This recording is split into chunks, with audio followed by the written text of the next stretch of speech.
Hi dears, ഇന്നത്തെ വീഡിയോയിൽ നാം ചർച്ച ചെയ്യാൻ പോകുന്നത് വളരെ പ്രധാനപ്പെട്ട ഒരു കാര്യമാണ്. ഇന്റർവ്യൂവിൽ പോലും ചോദിക്കപ്പെടുന്ന ചോദ്യങ്ങളുടെ കൂട്ടത്തിൽപ്പെട്ട ഒരു കാര്യമാണ് ഇന്നത്തെ വീഡിയോയിൽ നാം ഡിസ്കസ് ചെയ്യാൻ പോകുന്നത്. Here we go. Subject verb agreement എന്നുള്ളതാണ്. എന്ന് പറഞ്ഞാൽ നമ്മുടെ സെന്റൻസിലുള്ള സബ്ജക്റ്റ് എല്ലാ അർത്ഥത്തിലും വെർബിനോട് ഒത്തു വരുന്നതായിരിക്കണം. എന്ന് പറഞ്ഞാൽ സബ്ജക്റ്റ് സിംഗുലർ ആണെങ്കിൽ വെർബും സിംഗുലർ ആയിരിക്കണം. സബ്ജക്റ്റ് പ്ലൂറൽ ആണെങ്കിൽ വെർബും പ്ലൂറൽ ആയിരിക്കണം. ഇത് മനസ്സിലാക്കാൻ വേണ്ടി രണ്ട് ഉദാഹരണമാണ് ഞാൻ എടുത്തിട്ടുള്ളത്. ഒന്നാമത്തേത് ഇതാണ്, he is going to the market. രണ്ടാമത്തെ ഉദാഹരണം ഇതാണ്, they are going to the market. നമുക്ക് വേറെയും ഒരുപാട് ടെൻസുകൾ ഉണ്ട്. വളരെ എളുപ്പത്തിൽ മനസ്സിലാകാൻ വേണ്ടി ഈ ഒരു ടെൻസ് ആണ് ഞാൻ എടുത്തിട്ടുള്ളത്. ഈ പറഞ്ഞ ഉദാഹരണത്തിലെ സബ്ജക്റ്റിലും വെർബിലൊന്നും നമുക്കൊരു സംശയവും ഇല്ല. വളരെ സിമ്പിൾ ആയിട്ട് മനസ്സിലാക്കാൻ സാധിക്കും. He is going to the market and they are going to the market, right? So my question for you is, what if there are two subjects in a single sentence? നമുക്ക് ഒരു സെന്റൻസിൽ തന്നെ രണ്ട് subject ഉണ്ടെങ്കിലോ? അതിനുള്ള ഒരു ഉദാഹരണം ഞാൻ പറയാം. Don't get confused, right?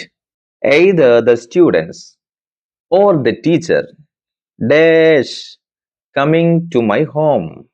ഇതാണ് ഞാൻ നിങ്ങൾക്ക് വേണ്ടി എടുത്തിട്ടുള്ള സെന്റൻസ്. ഈ സെന്റൻസിൽ നോക്കൂ, രണ്ട് സബ്ജക്റ്റ് ഉണ്ട് അല്ലേ? ഒന്നാമത്തെ സബ്ജക്റ്റ് സ്റ്റുഡൻസ് എന്നുള്ളതാണ്, അതേസമയം രണ്ടാമത്തെ സബ്ജക്റ്റ് ടീച്ചർ എന്നുള്ളതും ആണ്. ഒന്നാമത്തത് പ്ലൂറൽ ആണ്, രണ്ടാമത്തത് സിംഗുലർ ആണ്.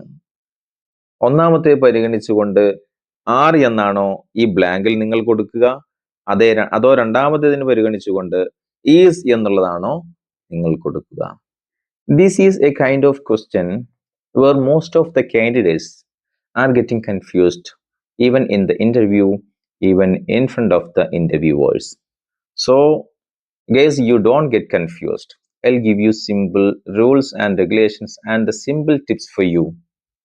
ഇങ്ങനെ വരുന്ന സാഹചര്യത്തിൽ രണ്ടാമത്തെ സബ്ജക്റ്റിനെയാണ് നാം പരിഗണിക്കുന്നത്.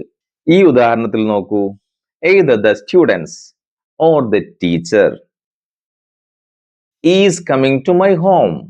Why? Because teacher, that is the second subject and that is singular.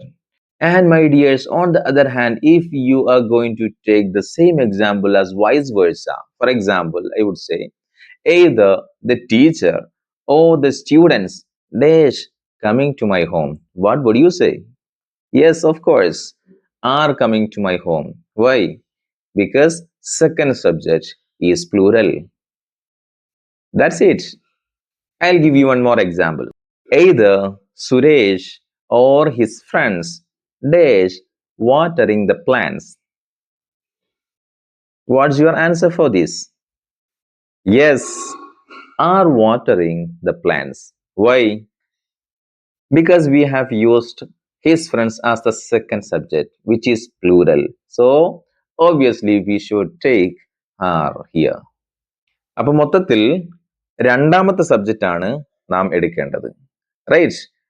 മറ്റൊരു തരത്തിൽ പറഞ്ഞാൽ വെർബിന്റെ അടുത്ത് നിൽക്കുന്ന സബ്ജക്റ്റിനെയാണ് നാം എടുക്കേണ്ടത്. രണ്ടും ഒന്ന് തന്നെയാണ്, right? That's it, my dears, for today's video. I'll see you in the next video. Bye.